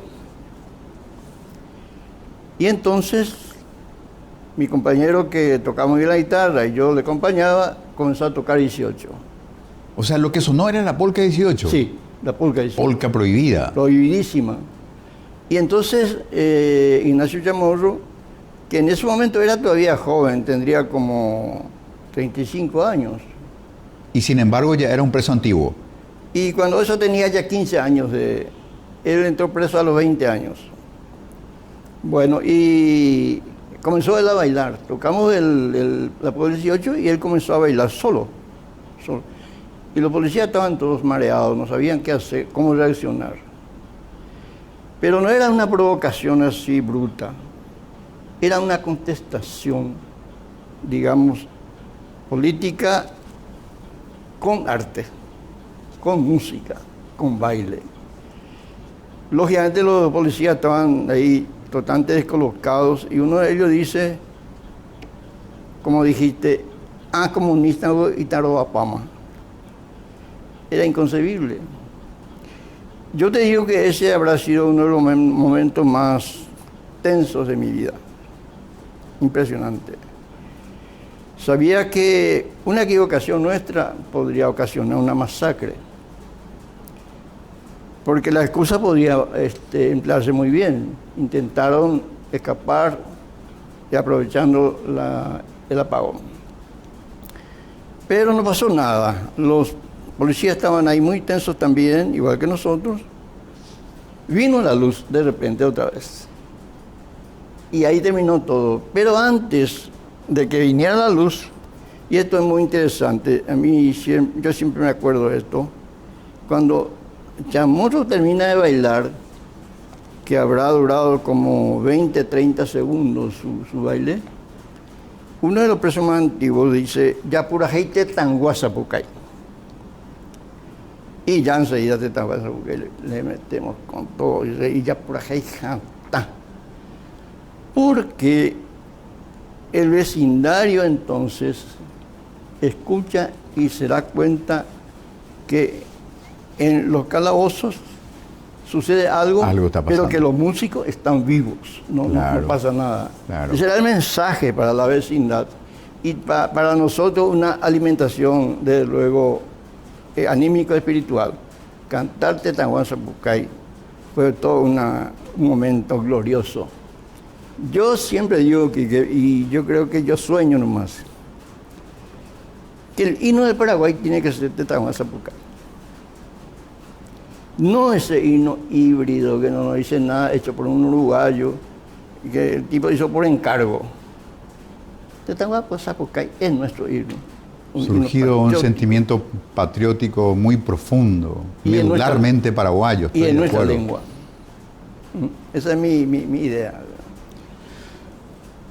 Fernando, te miro y no sé si sos un poco como el soldado de Vietnam que ya volvió de Vietnam, pero su cabeza sigue en la jungla. Sin embargo, llevaste una vida productiva, te dedicaste al emprendedurismo, pero también hiciste de un norte de tu vida la reconstrucción de los hechos, la preservación de la memoria de los sucesos de la dictadura, que lamentablemente el tiempo va obrando su tarea y hay gente que directamente no sabe que estos hechos sucedieron. Hasta ni siquiera entienden, jóvenes que dicen, ¿quién es lo que era Stroessner? Así es. Mira, ¿es una deuda de la educación? Es una gran deuda de la educación. Es una deuda tremenda. Cuando los presos políticos salen otra vez a la civilidad, digamos, se produce un choque muy fuerte porque el preso político comenzó a vivir otra vida. una vida de sumo respeto, sinceridad, hospitalidad, solidaridad. El preso político es un ser enteramente humano. Yo aprendí eso. Pero cuando uno sale, tiene que reintegrarse a la sociedad. Y la sociedad no es esa. La sociedad tiene una dinámica muy contradictoria. Puedes encontrar gente de toda clase, comerciante, docente, pero el ser humano entero no encontrás fácilmente. Entonces se produce un disloque entre el expreso y la sociedad envolvente. Y ese es un dolor. Uno tiene que ir superando de a poco. Yo me volví a ser abogado, ¿no? Pero ya no funcionaba en ese esquema. No podía funcionar. Trayendo todos esos valores de los calabozos, no podía funcionar en un esquema donde la ley es gane quien gane. Gánese como se pueda. Claro. Entonces yo me dediqué a lo que dijiste, emprendedurismo. Yo comencé a plantar hierba, hice un pequeño taller de producción y produje lo que podía. Bueno, mientras tanto siguió mi inquietud cultural. Yo nunca me dejé la cultura. Yo sé que hice música, bastante música, en el Festival Manduana y toda esa historia. Y también poco me dediqué a eso porque vi que noté que había un hueco muy grande en esto de narrar lo que fue la prisión política en tiempo de Stroessner. Yo le puedo preguntar una cosa al señor Quique. No me trajiste mi cocidito quemado. ¿Cocido quemado? Sí. No, yo ya me quemé demasiado. Acá hay pama, yo ya me quemé esa. Bueno, es baña Señor, limpia. yo te quiero preguntar una cosa. Acabas de decir que... Ponete como baña limpia. No te vayas a preocupar, no necesito que me digan. Casa. Un placer. Espera que no quiero tampoco gratis mostrar mi intimidad, de verdad. Dijiste que el preso ¿Vos político... tenés OnlyFans o qué? No tengo todavía porque no van a poder pagar. Vos dijiste que cuando saliste de ahí los presos políticos son otro tipo de personas. ¿Y cómo pico pensás ser abogado? No se puede ser preso político y abogado si el abogado tiene que mentir, tiene que robar, tiene que estafar, ¿Cómo Tiene que pico sobornarle al abogado? juez. Te voy a contar. Sí. Yo me recibí de abogado antes de ir. Ah, qué lindo. Ya terminó el programa entonces porque ya metí la pata grande. No. Me despido. Gracias, Mega TV, por el espacio. Pero está bien. Yo me recibí de abogado antes. Fui tratado en algunos pasajes como abogado por los policías. Los policías para los policías no hay título, pero cuando pasas todo el proceso de la tortura, ya te convertís otra vez en, qué sé yo, en docente, en profesional, en esto, en doctor, en esto. Te tratan así, pero ni bien te tomen en situación de sospecha, no hay título. A Montema. No, a Montema. ¿Y qué hiciste después? ¿Empezaste a hacer cocido? Sí. Me dediqué a la hierba. También Pero hice eso, la hierba, cuando estamos hablando de hierba, ¿marihuana o...? ¿Cómo picó? Y pregunto después de todo lo que pasó, es libre de hacer lo que quiera. ¿Quién le va a juzgar? ¿Vos le vas a juzgar? En ese tiempo, yo estoy hablando del año 1978, 79, 80. Sí. No existía todavía el mercado masivo de hierba. Por eso nomás te fuiste a la hierba mate, no es boludo tampoco. No es que no se lo pensó. Yo me acuerdo, estaban hablando de la deuda educacional. Yo lo único que me acuerdo cuando era chica que decían, jaque caperucita, Stroessner chupa sangre de la criatura. Después de todo lo que viviste, eso pico es cierto también. Eso de chupa sangre no sé. Pero lo de la caperucita te cuento lo que es. Sí. La caperucita roja era una combi Volkswagen. En esa caperucita se secuestraba y se trasladaba a los presos políticos. Entonces la caperucita era un símbolo de terror, ya que caperucita no es un eslogan gratuito, es un símbolo de terror enorme. Y cuando la Caperucita iba por una calle, todo el mundo entraba a su casa. Nada de exponerse. Esa es la historia de la Caperucita. Y el lobo feroz sería Quique, por ejemplo. No sé. Él se está portando muy bien ahora. Ahora, pero es un Bueno, lobo. mientras Ña Limpia le sigue entrevistando a Sí, Fernando Quique. Robles, nosotros vamos a hacer una pausa. A la vuelta seguiremos, ojalá ya con un buen cocidito quemado para el resto de la noche, hablando del libro Ellos los Imprescindibles. Espera un poco.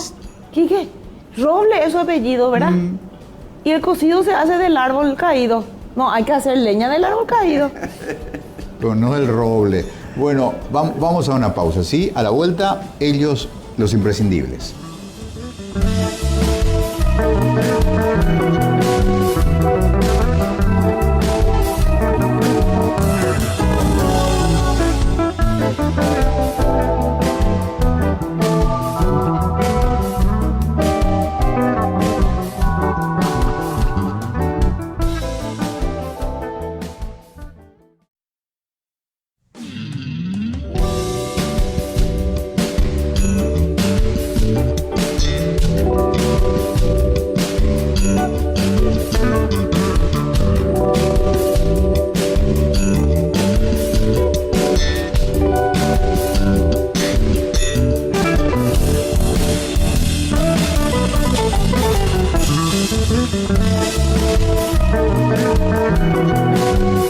Señoras, señores, último segmento de nuestro programa del día de hoy, dedicado al rescate de la memoria de los tiempos de la dictadura a través del testimonio de personas que han sido luchadores contra la dictadura y que pagaron el alto precio del exilio, de la exclusión, de la cárcel, de la tortura. Fernando, sin duda, vos les conocías a estas personas, en algún caso fueron tus compañeros de cautiverio, pero volver a caminar por ese mismo patio calcinado, volver a tocar esas cicatrices, sin dudas te habrá producido impresiones, te habrá devuelto a la memoria cosas que quizás olvidaste o cosas que, a pesar de tu vasto conocimiento en la materia, desconocidas. ¿Qué es lo que más te impresionó que te hayan dicho los entrevistados? Algo en particular que... Mira, si se quiere extraer una columna común, yo diría la gran entereza y dignidad que mantienen aún mis excompañeros. Yo les tengo una admiración impresionante porque ninguno de estos entrevistados ha abandonado esa ilusión del país nuevo, de la patria soñada. Ninguno. Algunos siguen silenciosamente tratando de organizarse. Y yo siento con ellos una gran hermandad, una fraternidad fuertísima. Nosotros nos encontramos y nos saludamos de otra manera. Nos abrazamos, lagrimeamos. Nuestro pasado es un caudal de sentimientos enorme. Eso es lo que yo sentí. Pero yo les conocí a todos, Quique. Ninguno de ellos era extraño para mí. Incluso algunos que fueron integrantes del 14 de mayo y del FULNA. Ahora no están ahí porque habían fallecido antes. Sí me arrepiento de haber comenzado muy tarde a escribir estos. Yo hubiera comenzado 10 años antes y le tenía entonces también entre estos a personas ilustres en la resistencia paraguaya, como Ananías Maidana, como el ingeniero Vareiro, que fallecieron antes de que yo comenzara a escribir. Fernando, sin duda el relato necesario también y ausente por razones que uno puede comprender es el de los torturadores. ¿Alguna vez se te pasó por la cabeza acercarte y entrevistarlos? ¿Alguna vez te pasó ver cara a cara a algunos de tus carceleros? No se me ocurrió, porque detesto a los torturadores, pero no tengo ese espíritu de venganza. Para mí son indiferentes, son personas perdidas en la sociedad. Algunos todavía viven. Hace poco lo vi al comisario Torres. Y el tipo prácticamente se corrió de mí. Cuando me vio ahí cerca, se mandó a mover. Pero yo no les tengo... Son guardadores de secretos que sería importante revelarlos. Tremendo. Lamentablemente... O sea, lamentablemente, Fernando, no parte de ninguna voluntad del Estado restaurar la verdad histórica. Ninguna voluntad. Eso no va a pasar hoy, Quique.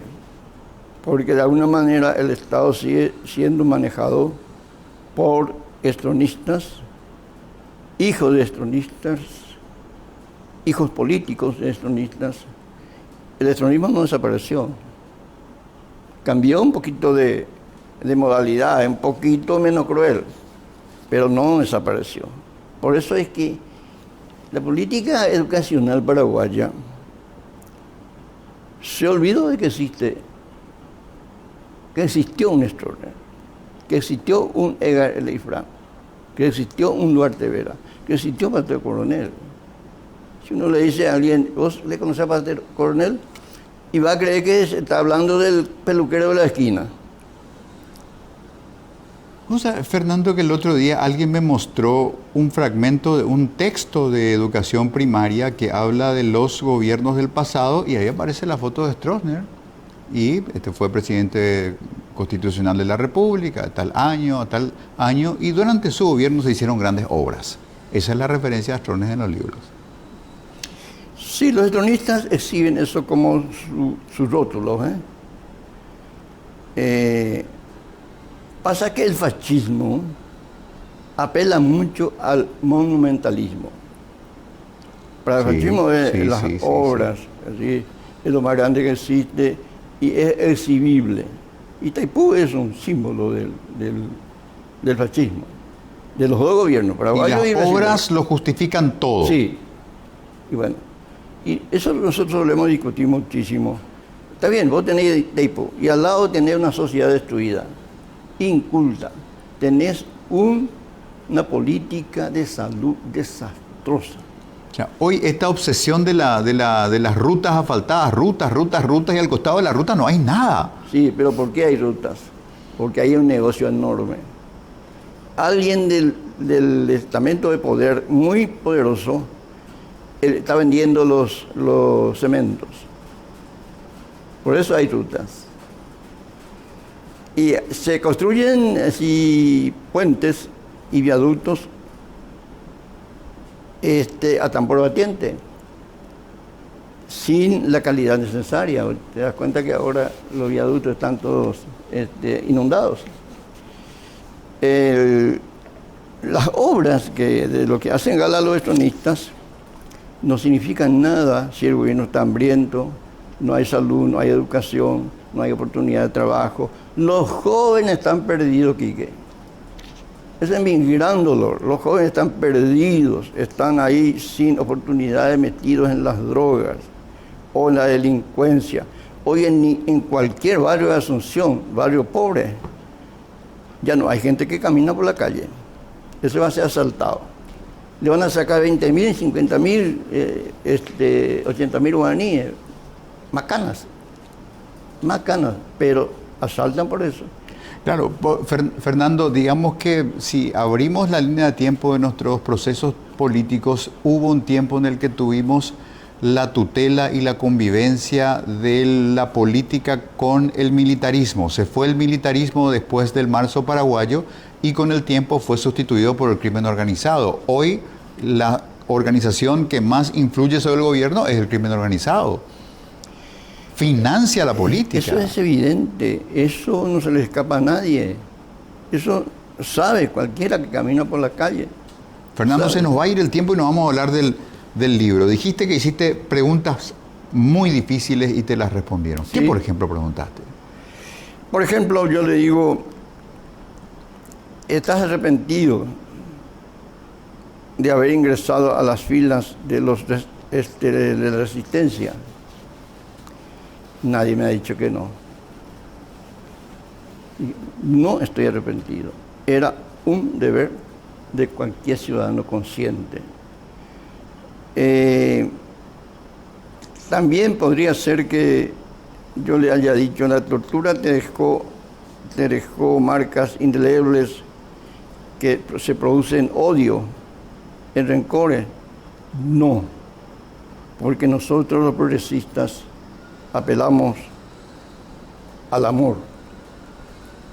Nosotros queremos un país donde el amor sea posible, el amor a la gente, no el amor individual. Y que ese amor sea un motor de construcción. Te digo que no encontré en ninguno de mis entrevistados gente que tenga una sensación negativa. Que coincide un poquito con el relato de personas como José Pepe Mujica, ¿verdad? Que una persona no siente ni un poquito de rencor. Él llegó a la presidencia de Uruguay y como presidente y comandante de la fuerza pública visitó los cuarteles en los cuales él fue torturado. Y no se permitió Sí, el caso de ningún gesto. Mujica es un caso raro, un caso único. Porque él ya va al otro extremo. Él sigue siendo un ciudadano pobre. Lo que tiene es un escarabajito y un rancho, una granja. Y él dice, yo no necesito más que esto. Pero no todos podemos hacer eso. Nosotros necesitamos nuestro autito, nuestro pequeño confort, como ciudadanos comunes, ¿verdad? Bueno, el Pepe tiene muchos hijos putativos, pero ningún hijo biológico. Por ahí sería un hijo. y sí. Cambiaba un poquito su Sí, perspectiva. pero es un ser único. ¿Alguna de las 25 que te impresionó más, que te dejó más de lo que esperaba, de las 25 entrevistas? Bueno, yo los conocía muy bien a todos. En realidad, todos me impresionaron porque estas personas que son tan llenas de dignidades,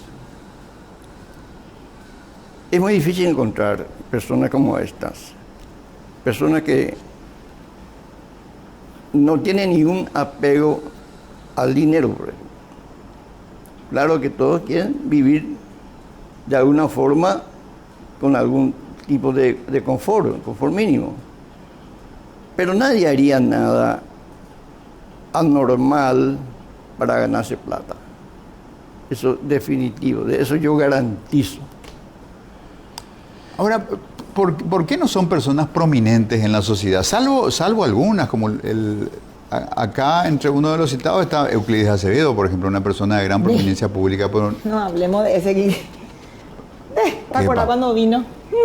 Dios mío. No, quería pasar desapercibida. no vaya que hacerte la fama de que hablas mal de los invitados. Pero si yo al le aprecio programa. muchísimo, Euclid, ¿te acuerdas que le dejé sin palabras? El único invitado acá que se quedó sin no saber qué decir.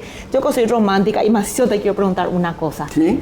¿Cuánto tiempo estuviste preso antes de mi pregunta romántica? 3 años. 3. Sí. Ah, es esperable, ¿verdad? ¿Y estabas casado, soltero, de novio? Soltero. ¿Y había pico alguien que te esperó? Tenía una Penélope. novia. ¿Eh? Tenía una Penélope novia. con su- Tenía una novia y Sí. te esperó, pico los No me esperó. ¿Qué hija de... ¿Cómo decís su nombre? Decís su nombre. No te esperó. No me esperó. ¿Y con quién se casó? Decí el nombre de él Y entonces. no sé con quién se casó con alguien. Pero qué desgracia, 3 años que cualquiera espera. No, pero nunca sabe uno cuándo va a estar.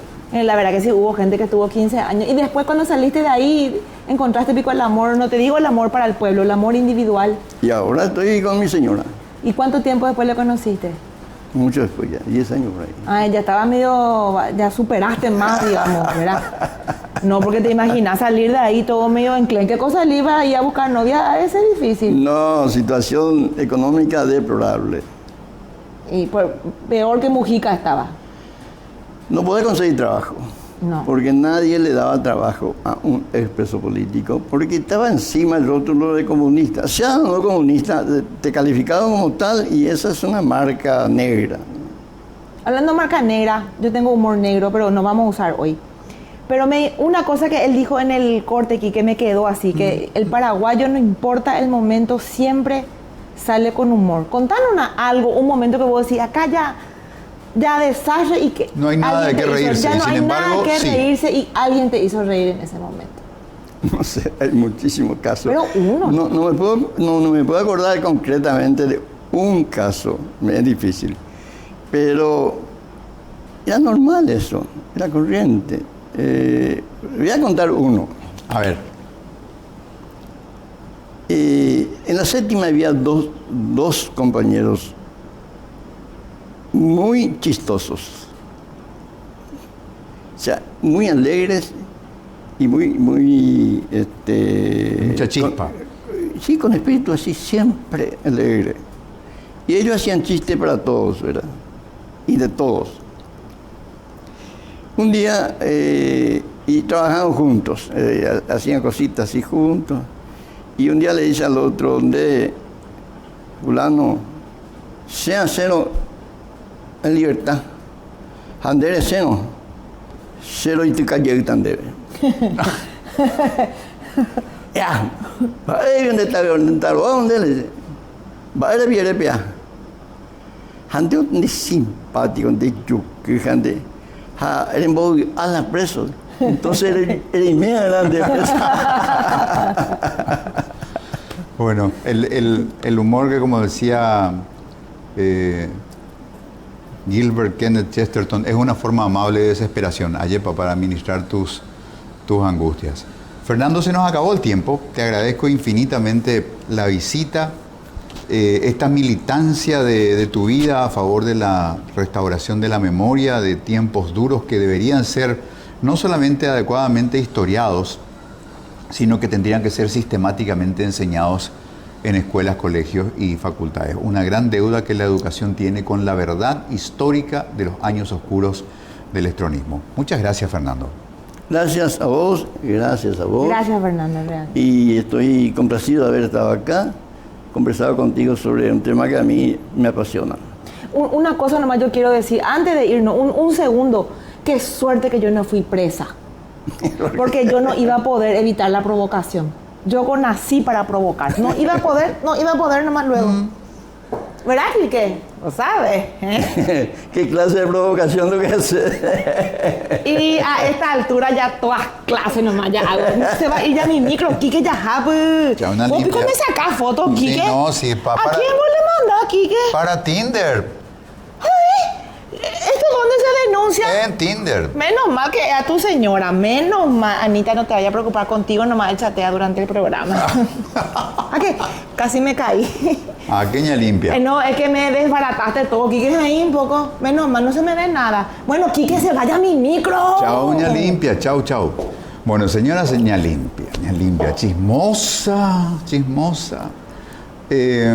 Bueno, va a ser un placer reencontrarnos el martes a las 21 horas en Mega TV para el ciclo de días de semana que va de lunes a viernes de 21 a 22 y el próximo domingo 9, puente de Caacupé, domingo 9 a las 21 puntualmente aquí en Mega TV. Buenas noches y muchas gracias.